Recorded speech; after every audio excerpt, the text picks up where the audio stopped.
मैं अंजुल अग्रवाल सरव एजुकेशन से। हम डिस्कस कर रहे हैं माइक्रो इकोनॉमिक्स का चैप्टर कॉन्सेप्ट ऑफ कॉस्ट। आज के लेक्चर में हम बात करेंगे कि एवरेज कॉस्ट क्या होती है। पिछले कुछ लेक्चर्स में हम कॉस्ट के कॉन्सेप्ट को समझने की कोशिश किए हैं और साथ ही हमने ये भी समझा है कि शॉर्ट रन में कौन कौन सी कॉस्ट्स होती है, से टोटल कॉस्ट क्या होती है, फिक्स्ड कॉस्ट क्या होती है, वेरिएबल कॉस्ट क्या होती है, राइट। ये सब चीज़ें हम डिस्कस कर चुके हैं। आज की लेक्चर में हम क्या करने वाले हैं, एवरेज कॉस्ट को डिफाइन करने की कोशिश करेंगे। तो चलिए शुरू करते हैं। सबसे पहले एवरेज कॉस्ट का मतलब समझने से पहले हमें समझने की ज़रूरत है कि भाई एवरेज क्या होती है। एवरेज होता है बेसिकली, सिंपल भाषा में अगर समझाऊं, एक ऐसा नंबर जो वेरियस यूनिट्स को रिप्रेजेंट करते। जैसे कि आपके कितने नंबर है, एक टेस्ट हुआ है जिसमें आपके 80 नंबर है और मेरे कितने नंबर है, 40 नंबर है। हम दोनों सेम क्लास में पढ़ते हैं, राइट। हमारी टोटल क्लास में, हमारे ट्यूशन सेंटर पे 2 ही बच्चे, एक आप हो एक मैं हूँ, ठीक है। तो हमारा जो टीचर है उससे कोई पूछ रहा है कि यार तुम्हारी एकेडमी का, तुम्हारे ट्यूशन सेंटर में एवरेज स्कोर कितना है। हाँ, जब ये एवरेज का सवाल पूछा जा रहा है तो वो ये नहीं पूछ रहा कि आपके नंबर कितने हैं या मेरे नंबर कितने हैं। वो पूछ रहा है कि क्लास में जितने भी बच्चे हैं वो उनको क्या करो, एक नंबर से रिप्रेजेंट कर दो। हाँ, यानी कि आपके कितने नंबर है 40, मेरे कितने नंबर है 80। तो मेरा टीचर, अब हमारा टीचर क्या करेगा, हमारा टीचर बोलेगा देखो, ठीक है, दिमाग लगा रहा है। हमारा टीचर कह रहा है एक बच्चे के 80 नंबर है, एक बच्चे के कितने नंबर है 40। अगर मुझे इनका एवरेज फाइंड करना है, एक ऐसा नंबर फाइंड करना है जो इन दोनों को रिप्रेजेंट कर दे, तो वो क्या करेगा, 80 + 40 डिवाइड बाय नंबर कितना है हम लोगों का, एक आप हो एक मैं हूं, 2। यानी कि उसने क्या किया कि जितना भी हमारी क्लास में टोटल नंबर स्कोर हुआ उस नंबर को जोड़ लिया और जितने बच्चे हैं उन सब में बराबर बराबर बांट दिया। हाँ, हमें क्या फाइंड करना है, एक ऐसा नंबर जो सबको रिप्रेजेंट करे। वो कैसे फाइंड होगा, जितना भी हमारे पास आउटपुट है, जितना भी आउटकम है, बेसिकली यहाँ पर आउटकम क्या है, आपके और मेरे नंबर, आउटकम को सारा इकट्ठा कर लो, राइट। और उसको किससे डिवाइड किया है कि यार 2 बच्चे हैं ना, दोनों में बराबर बराबर बांट दो। ऐसे अगर एक क्लास में 10 बच्चे होते, 10 में वो चीज़ बराबर बराबर बढ़ जाती। समझ पा रहे हो कि एवरेज का क्या मतलब है। तो हमारे पास यहाँ पर एवरेज नंबर कितना है, 80 + 40 divide by 2 is equals to 120/2, that is 60।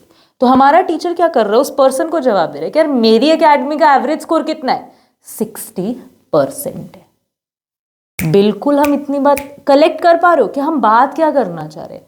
हम बात कर रहे हैं कि एक ऐसा नंबर फाइंड करने की जो सारे यूनिट्स को क्या कर दे, रिप्रेजेंट कर दे। हाँ, वो कैसे फाइंड होगा कि जितना भी आउटकम है सबको जोड़ लो और जितने लोग लगे उस आउटकम को जेनरेट करने में सबको बराबर बराबर बांट दो। बिल्कुल, इतनी बात समझ आई कि एवरेज शब्द का मतलब क्या है। तो अच्छा, यहीं से डिराइव करने की कोशिश करते हैं कि भाई एवरेज कॉस्ट क्या है फिर। हाँ देखो, सिंपल सी बात है। हम क्या कर रहे हैं, एक बिजनेस है, बिजनेस में हमने क्या किया है, बहुत सारी कॉस्ट इन्वॉल्व है। इस चीज़ पे खर्चा कर रहे हैं, उस चीज़ पे खर्चा कर रहे हैं, लेबर है, इलेक्ट्रिसिटी है, मशीन्स है, प्लांट है, लैंड है, कितनी चीज़ों पे हम क्या कर रहे हैं, खर्चा कर रहे हैं। इस खर्चे को करके बेसिकली हम क्या करना चाहते हैं, कुछ आउटकम जेनरेट कर रहे हैं, कुछ आउटकम जेनरेट करना चाहते हैं, राइट। तो एवरेज कॉस्ट क्या पता करने की कोशिश करती है एक बिजनेस में, एवरेज कॉस्ट बताते कि तुमने जितना भी खर्चा किया, जितना भी खर्चा किया, उस खर्चे को करके तुमने कुछ आउटपुट जनरेट किया, तो मुझे एक आउटपुट बनाने के लिए कितना खर्चा पड़ रहा है।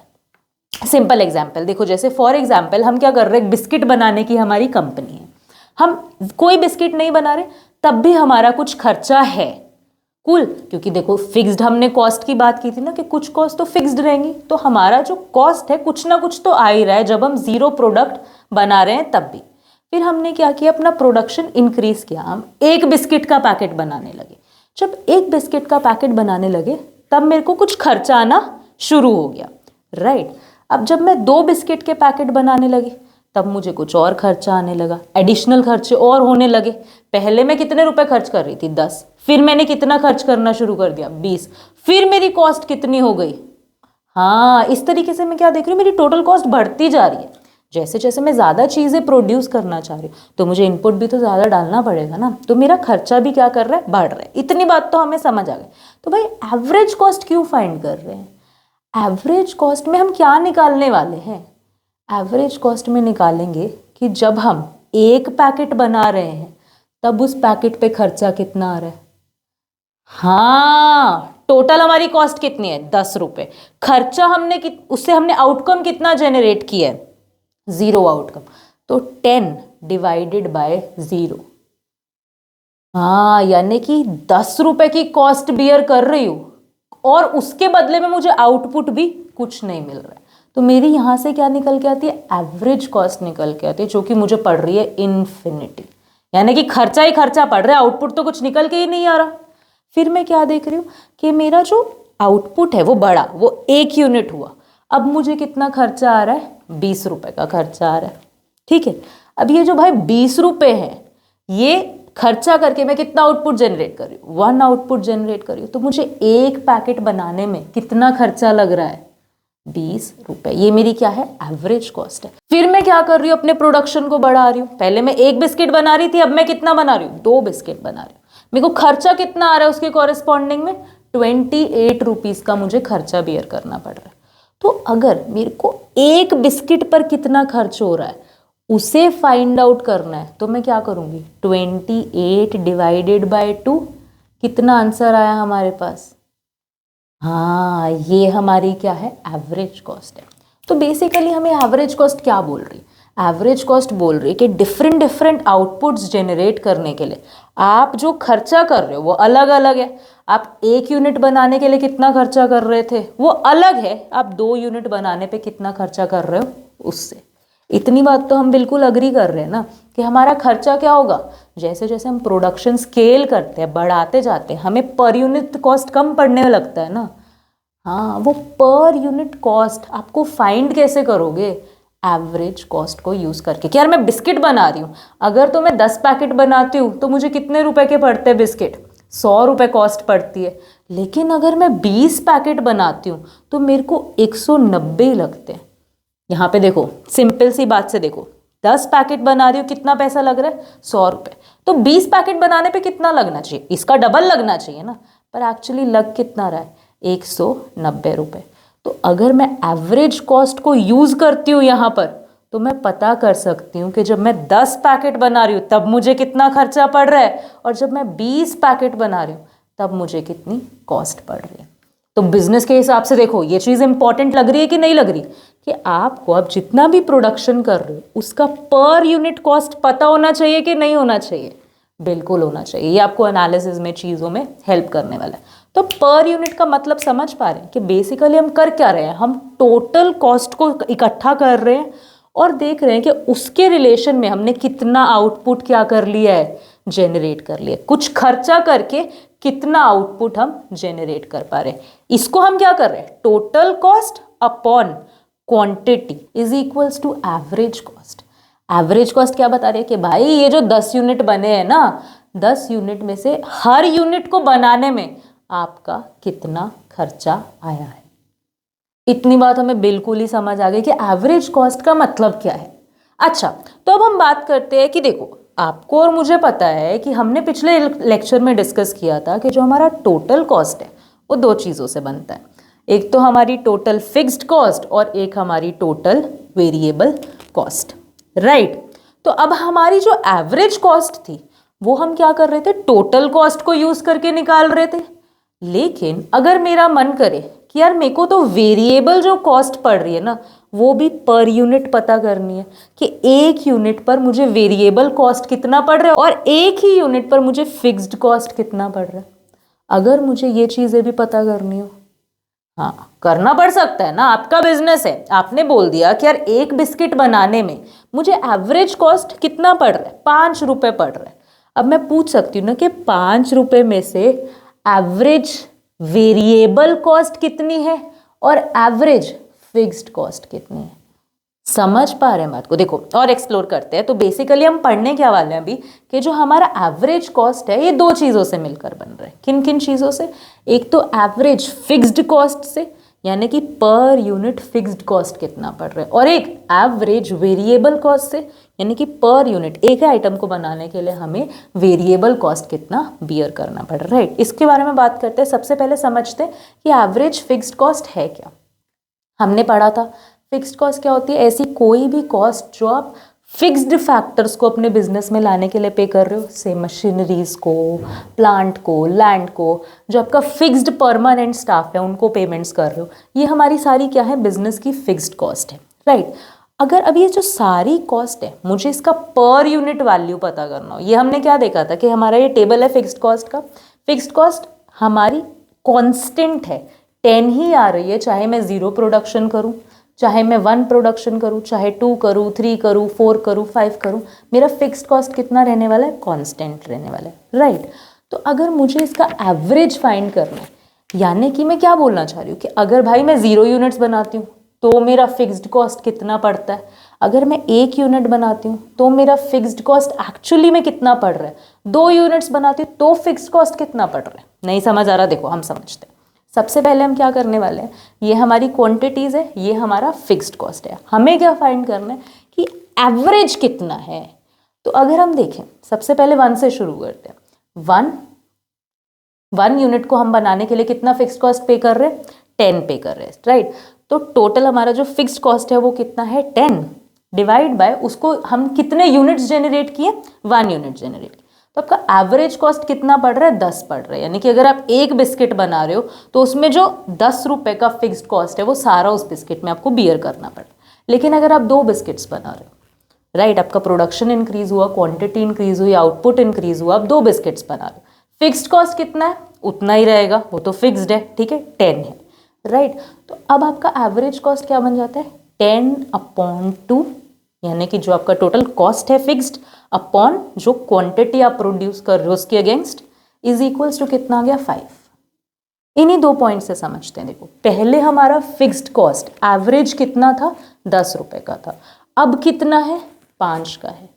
एवरेज कॉस्ट कम हुआ कि नहीं हुआ, यानी कि आपको एक आउटपुट बनाने, जब आप एक आउटपुट बना रहे थे तब आपको फिक्स्ड कॉस्ट का खर्चा कितना आ रहा था, 10 रुपए का खर्चा आ रहा था। लेकिन अगर आप उस फिक्स्ड फैक्टर को यूज करके 2 बनाने लग गए हो, 2 आउटपुट जनरेट करने लग गए हो, तो आपकी जो फिक्स्ड कॉस्ट है वो भी क्या हो गई है, बट गई है 2 जगह। हाँ बिल्कुल समझ पा रहे हैं हम कि यहाँ पे बात क्या हुई है कि एवरेज फिक्स्ड कॉस्ट में हम एक्चुअली फाइंड क्या कर रहे हैं कि जो हमारा नंबर ऑफ आउटपुट है, ये जो इंक्रीजिंग आउटपुट है, कांस्टेंट फिक्स्ड कॉस्ट के साथ कैसा क्या होता है, खर्चा जो है वो एवरेज जो फिक्स्ड कॉस्ट है वो क्या होती जाएगी, रिड्यूस होती जाएगी। यानी कि पहले एक मशीन को यूज करके एक प्रोडक्ट बन रहा है, लेकिन अब उसी मशीन को यूज करके 2 प्रोडक्ट बन रहे हैं। प्रोडक्टिविटी बढ़ी कि नहीं बढ़ी, अगर प्रोडक्टिविटी बढ़ रही है तो हमारी कॉस्ट क्या आ रही है, नीचे आ रही है, एवरेज फिक्स्ड कॉस्ट। बिल्कुल इतनी बात समझ आई। तो हम क्या नोटिस कर पा रहे हैं, थ्रू आउट द टेबल जो हमारा एवरेज फिक्स्ड कॉस्ट है वो क्या कर रहा है, डिक्लाइन करता जा रहा है। इसका ग्राफ कैसे बनेगा, ये देखिए, ये आपका एक्स एक्सेस वाई एक्सेस है और ये है आपकी लाइन एवरेज फिक्स्ड कॉस्ट की। अब यहाँ पर हम क्या नोटिस कर रहे हैं कि ये क्या कर रही है, डिक्लाइन कर रही है। एक हाई पॉइंट से शुरू हुई है एंड देन वो क्या कर रही है, डिक्लाइन कर रही है। ये डिक्लाइनिंग बिहेवियर क्यों शो कर रही है, क्योंकि आपको खर्चा कम पड़ने लगेगा। फिक्स्ड कॉस्ट आपकी जो मशीनरी थी वो जितनी ज़्यादा आप यूज़ कर पाओगे उतना उसका कॉस्ट क्या हो जाएगा, आप उसको एफिशिएंटली यूज़ करो तो कॉस्ट पर यूनिट क्या हो जाएगी, कम होती जाएगी। इसीलिए हमारा ये जो ग्राफ है ये बनता है rectangular hyperbola, downward sloping graph. इसे रेक्टेंगुलर हाइपरबोला क्यों बोला जाता है, क्योंकि देखो छोटा सा ट्रिक, अगर हम यहाँ पर क्या करें, एवरेज फिक्स्ड कॉस्ट को फिर से हम क्वांटिटी से मल्टीप्लाई कर दें तो मेरे पास आंसर क्या आएगा, different level of average costs को जो हमने अभी कैलकुलेट किए थे, जिसको हमने अभी प्लॉट किया, उनको अगर मैं गिवन क्वांटिटीज जो उनके कॉरेस्पॉन्डिंग क्वांटिटीज है उनसे मल्टीप्लाई करती हूँ तो मेरे पास सबका आंसर क्या आता है, देखो कैलकुलेट करके सबका आंसर क्या आने वाला है, हाँ 10 आएगा, विच मीन्स कि ये हमारा क्या है, कांस्टेंट रहेगा। दिस इज द रीजन कि ये जो हमारा ग्राफ है ये बनता है रेक्टेंगुलर हाइपरबोला। क्योंकि जो हमारा फिक्स्ड फैक्टर है वो क्या है, कांस्टेंट है। तो हमारा हमेशा average fixed cost into quantity जब हम करेंगे तो हमारे पास एक ही यूनिट आएगी, that is our fixed cost and वो कांस्टेंट रहेगी। इतनी बात हमें बिल्कुल समझ आ गई। समझ पा रहे कि बेसिकली हमने फिक्स्ड कॉस्ट को जब एवरेज के तरीके से देखा तो हमने क्या बातें समझी। एक तो हमने समझा कि ये जो ग्राफ है ये डिक्लाइनिंग क्यों है, क्योंकि जो हमारा फिक्स्ड कॉस्ट है उसका पर यूनिट कॉस्ट क्या होता जाएगा, जैसे जैसे प्रोडक्शन बढ़ेगी, मशीनरी यूज होती जाएगी वो घट जाएगा, उसका कॉस्ट नीचे आ जाएगा, हमें मशीन का कॉस्ट कम बियर करना पड़ रहा है, राइट। अच्छा, इतनी बात हमें समझ आ गई कि फिक्स्ड कॉस्ट और एवरेज फिक्स्ड कॉस्ट क्या होती है और कैसा बिहेवियर ये शो कर रही है। नेक्स्ट हम बात करते हैं एवरेज वेरिएबल कॉस्ट की। एवरेज वेरिएबल कॉस्ट क्या है? सिमिलरली जैसे हमने फिक्स्ड कॉस्ट को बांट दिया था, जैसे जैसे यूनिट्स बढ़ती जा रही थी, वैसे हम क्या कर रहे हैं, जो भी हमें वेरिएबल कॉस्ट पड़ रही है उसको भी हम क्या करेंगे, पर यूनिट डिवाइड करते जाएंगे। हाँ, यानी कि जो भी मेरा टोटल वेरिएबल कॉस्ट है उसको अगर मैं गिवन क्वांटिटी से डिवाइड कर देती हूँ तो मुझे पता लगता है कि एक क्वांटिटी बनाने के लिए मुझे उस पॉइंट पे कितना खर्चा वेरिएबल फैक्टर पे करना पड़ रहा है। इतनी बात समझ आ रही है हमें। तो हम इसके यूनिट्स कैसे देख सकते हैं, AVC is equals to total variable cost upon quantity. ये हमारे पास सारे आ गए हैं। हाँ, तो अब यहाँ से हम समझ क्या रहे, इसको ऑब्जर्व करते तो हम क्या देखते कि पहले तो हमारी जो एवरेज वेरिएबल कॉस्ट है वो डिक्लाइन कर रही है, यानी कि खर्चा कम पड़ रहा है, जैसे कि फिक्स्ड में हो रहा था, है ना। लेकिन एक पॉइंट आता है उसके बाद हमारा एवरेज वेरिएबल कॉस्ट बढ़ने लग गया। अरे यार, ये तो कंफ्यूजिंग हो गया। खर्चा तो जैसे जैसे प्रोडक्शन बढ़ रहा था तो पर यूनिट खर्चा तो कम पड़ने वाला था ना, जैसे फिक्स्ड में हुआ था, तो वेरिएबल का खर्चा बढ़ने कैसे लगा, ये तो हम कंफ्यूज ही हो गए। देखो मैं समझाती हूँ। वेरिएबल फैक्टर हम क्यों एम्प्लॉय कर रहे थे, ताकि हम अपना प्रोडक्शन बढ़ा सके। हम बात कर रहे हैं शॉर्ट रन में। शॉर्ट रन में क्या था, हमारे जो फिक्स्ड फैक्टर्स है वो तो फिक्स्ड है, लेकिन जो वेरिएबल फैक्टर्स है हम उनको इंक्रीज कर रहे थे, रीजन बीइंग कि हम क्या कर सके, अपने प्रोडक्शन को बढ़ा सके। तो फिक्स्ड फैक्टर फिक्स है, यानी कि लैंड अगर फिक्स है तो उस पे हम बंदे बढ़ा रहे अपना आउटपुट जनरेट करने के लिए, बढ़ाने के लिए। पहला एक बंदा काम कर रहा था, कुछ आउटपुट आ रहा था, 2 करने लगे, कुछ आने लगा, 3 करने लगे और बेटर हुआ। पर इस लैंड की एक कैपेसिटी है ना, हाँ, इस लैंड पर 10 बंदे काम कर सकते, उससे ज़्यादा बंदे अगर मैं इस लैंड पर एम्प्लॉय कर रही हूँ तो एक्चुअली मैं क्या कर रही हूँ, लैंड अपनी फुल कैपेसिटी रीच कर चुका है, तो मैं क्या कर रही हूँ कि जितना प्रोडक्शन हो रहा था, प्रोडक्शन उतना ही है कहीं ना कहीं, लेकिन मैंने अपने खर्चे क्या कर दिए, इंक्रीज कर दिए। तो मतलब मेरा रिटर्न क्या आ रहा है बिजनेस से, कम आएगा। देखो बहुत सिंपल सी बात है, ज़्यादा कंफ्यूज नहीं होंगे हम इस बात में। क्या बात कर रहे हैं कि जो हमारे फिक्स्ड फैक्टर्स है भाई वो फिक्स्ड है, तो वेरिएबल को एंड ऑफ द डे कितना बढ़ा लोगे। अगर आप फिक्स्ड को इंक्रीज कर ही नहीं रहे हो तो वेरिएबल कितना आपको आउटपुट जनरेट करके दे सकता है, उसकी एक लिमिट होगी, क्योंकि फिक्स्ड फैक्टर की एक कैपेसिटी है। इसीलिए वेरिएबल फैक्टर बढ़ाने की क्या होगी, एक लिमिट होगी। अगर आप उसके बाद भी अपने वेरिएबल फैक्टर को इंक्रीज करते जा रहे हो तो आपका जो कॉस्ट है वो आपको क्या पड़ने लग रहा है, महंगा फिर से पड़ने लग जाएगा। कॉस्ट क्या होगी, डिमिनिश करने की जगह बेटर आउटपुट होगा तो हमारा जो कॉस्ट है वो कम हो जाएगा ना। हाँ, लेकिन आपका बेटर आउटपुट उतना नहीं होगा, आउटपुट कहीं ना कहीं जाके स्टेबल हो गया क्योंकि वो नहीं बढ़ पा रहा है उसके बाद, लेकिन आप कॉस्ट क्या कर रहे हो, बढ़ाते जा रहे हो। इस वजह से क्या हो रहा है, जो हमारा कॉस्ट है वो हमें कौन सा बिहेवियर शो कर रहा है कि भाई मैं तो फिर से बढ़ने लग जाऊंगा, तो मैं महंगा पड़ने लग जाऊंगा। हाँ बिल्कुल, हमें समझ आ गई। तो इसका हम रीज़न क्या देते हैं, जो हमारा एवरेज कॉस्ट है ये पहले डिक्लाइन कर रहा है, विच इज़ गुड, एंड एक पॉइंट पर आके फिर से कॉस्ट हमें महंगी पड़ने लग जाती है, बढ़ने लग जाती है। इसका रीज़न क्या है, जो हम प्रोडक्शन फंक्शन में पढ़कर आए हैं, लॉ ऑफ वेरिएबल प्रोपोर्शन, कि हमारे जो वेरिएबल फैक्टर्स है और जो फिक्स्ड फैक्टर्स है वो आपस में रिलेटेड है। End of the day fixed factor की कुछ कैपेसिटी है, इसीलिए जब हम वेरिएबल फैक्टर को बढ़ाते जा रहे हैं एक पॉइंट के बाद वो हमें उतना रिटर्न्स नहीं दे पाएंगे। बिल्कुल, इतनी बात समझ आ गई। और क्लैरिफिकेशन के लिए ग्राफ देख लेते हैं। देखो एक्स एक्सिस है, वाई एक्सिस है हमारे पास। यहाँ पर हमारा जो ग्राफ है AVC का, हम क्या नोटिस कर रहे हैं कि वो यू शेप्ड है। क्या मतलब है इस बात का कि भाई पहले तो क्या कर रही है, मेरी जो कॉस्ट है, वेरिएबल कॉस्ट एवरेज, वो डिक्लाइन कर रही है, विच इज़ गुड। मुझे पर यूनिट कम कॉस्ट बियर करना पड़ रहा है, लेकिन ग्रेजुअली एक पॉइंट पर आकर वो स्टेबल हो गई है, कांस्टेंट हो गई है, एंड फिर वो क्या कर रही है, अपवर्ड स्लोप कर रही है, विच मीन्स कि मेरे को एवरेज वेरिएबल कॉस्ट फिर से प्रोडक्ट की ज़्यादा पे करनी पड़ रही है, ज़्यादा बियर करनी पड़ रही है। बिल्कुल हमें समझ आ गई, ये हमारा यू शेप्ड ग्राफ बना। अच्छा, तो चलो एवरेज वेरिएबल कॉस्ट समझ आ गया, एवरेज फिक्स्ड कॉस्ट समझ आ गया। बैक टू बेसिक्स चलते कि हमने पढ़ा क्यों था कि एवरेज फिक्स्ड कॉस्ट और एवरेज वेरिएबल कॉस्ट एक्चुअली साथ में मिलकर क्या बना रहे हैं, एवरेज कॉस्ट।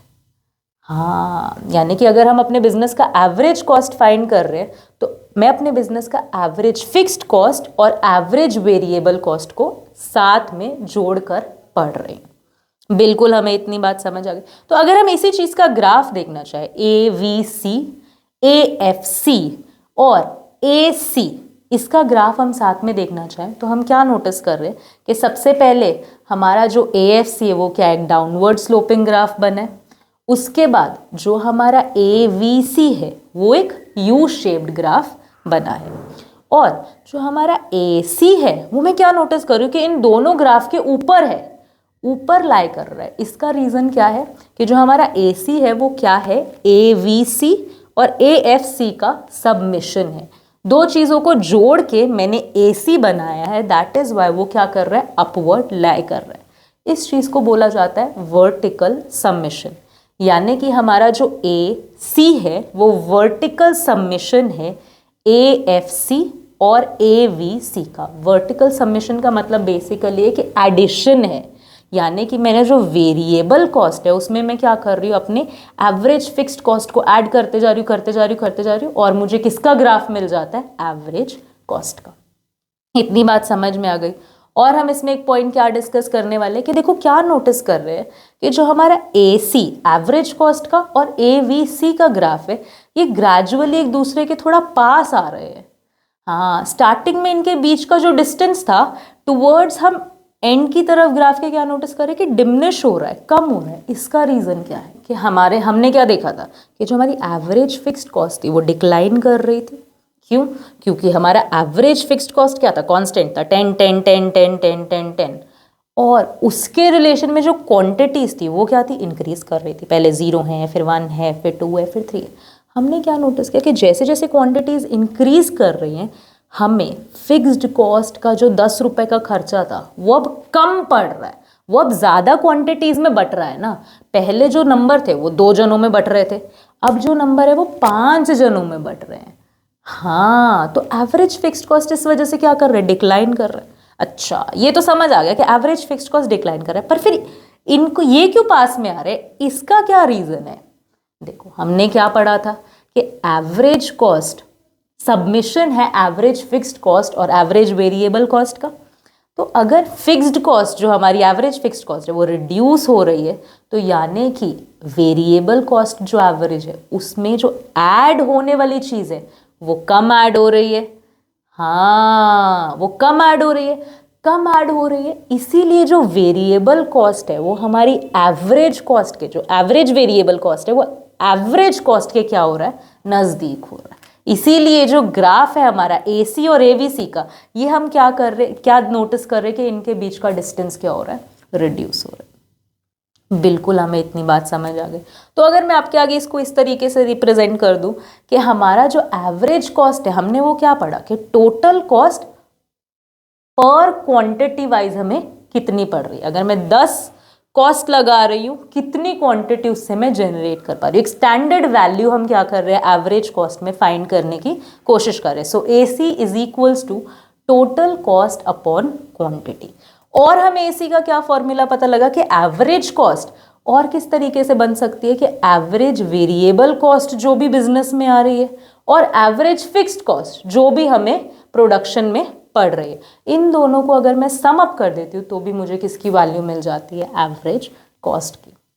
तो एवरेज कॉस्ट का टॉपिक होपफुली हमें बिल्कुल क्लियर हो गया होगा, बिल्कुल भी कंफ्यूज नहीं होंगे। लेकिन अगर स्टिल आपकी इस लेक्चर से रिलेटेड कोई भी क्वेरीज है, कोई भी डाउट्स है, तो वो आप डिस्क्रिप्शन में ड्रॉप कर सकते हैं।